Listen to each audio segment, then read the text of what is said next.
मौसम गुजर रहा था और अभी तक उस बड़े आम के पेड़ पर बाउर नहीं आया था। इसलिए आम का वो बड़ा पेड़ बहुत दुखी था।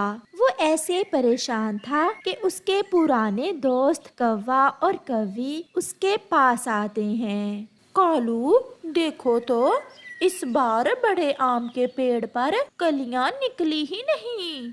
मुझे तो लग रहा है इस बार ये आम का पेड़ हमें मीठे और रसीले आम नहीं देगा।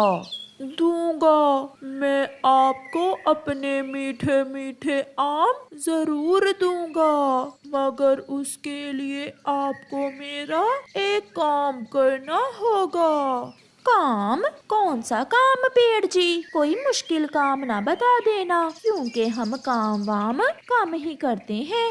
मुश्किल काम नहीं है, आप केवल सागर पर जाएं और वहाँ गिरजू बादल को मेरा संदेश दें कि वो आकर बरसात कर जाए। बड़े पेड़ जी, बरसात होने से क्या होगा? मुझे पानी की कमी हो गई है, एक बरसात तो होने दो, फिर देखना कैसे मेरी शाखाएं बाउल से भर जाती हैं और मुझ पर आम ही आम होंगे।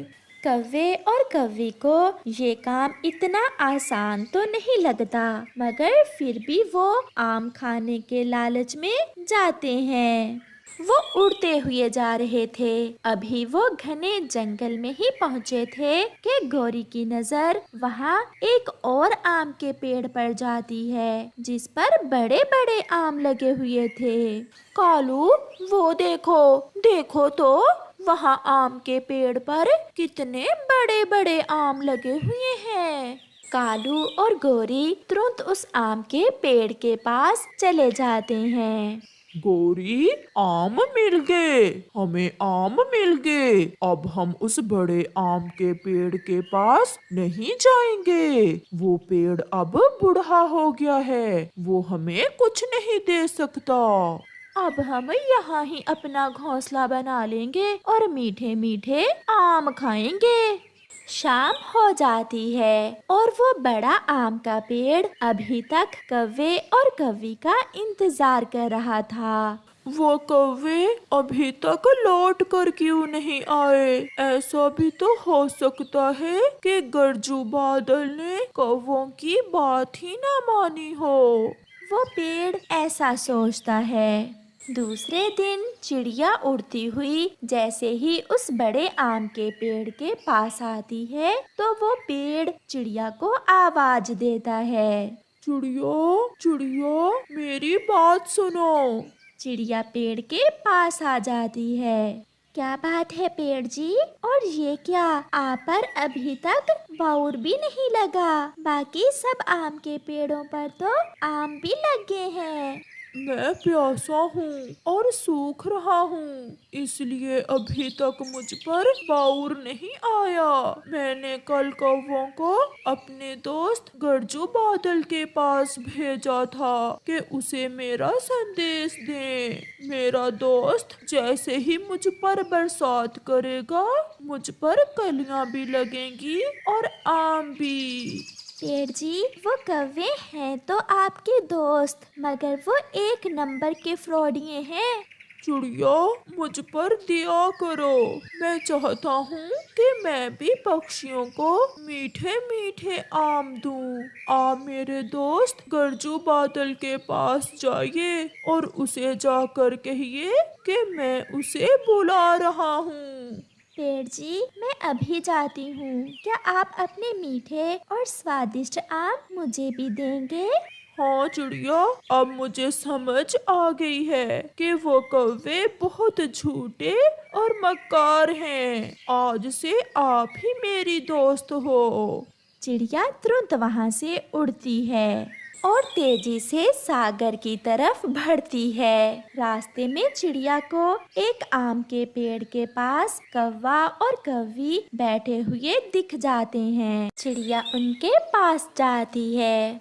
बहुत खुदगर्ज हो तुम कौवो, तुम्हारा दोस्त मुश्किल में है और तुम यहाँ मजे मजे से मीठे आम खा रहे हो। दोस्त? कौन दोस्त? वो बड़ा आम का पेड़ जिसका संदेश लेकर तुम दोनों सागर पर गए थे। ये सुनकर वो दोनों हंसने लग जाते हैं। अच्छा, उस बड़े आम के पेड़ की बात कर रही हो तुम चिड़िया। अब वो हमारा दोस्त नहीं रहा, अब वो बूढ़ा हो गया है। उस पर आम तो क्या, अभी तक बाउर भी नहीं आया। अब तुम उससे दोस्ती कर लो और तुम ही जाओ उसका संदेश लेकर। खुद गर्ज बुरे कव्वे। ऐसा कहते हुए चिड़िया वहाँ से आगे बढ़ती है। शाम होने से पहले पहले चिड़िया सागर पर पहुँच जाती है। चिड़िया वहाँ एक छोटे बादल से पूछती है, छोटे बादल, मुझे गरजू बादल से मिलना है। मैं पहाड़ों वाले जंगल से आई हूँ। अंकल गरजू, वो सामने है अंकल गरजू।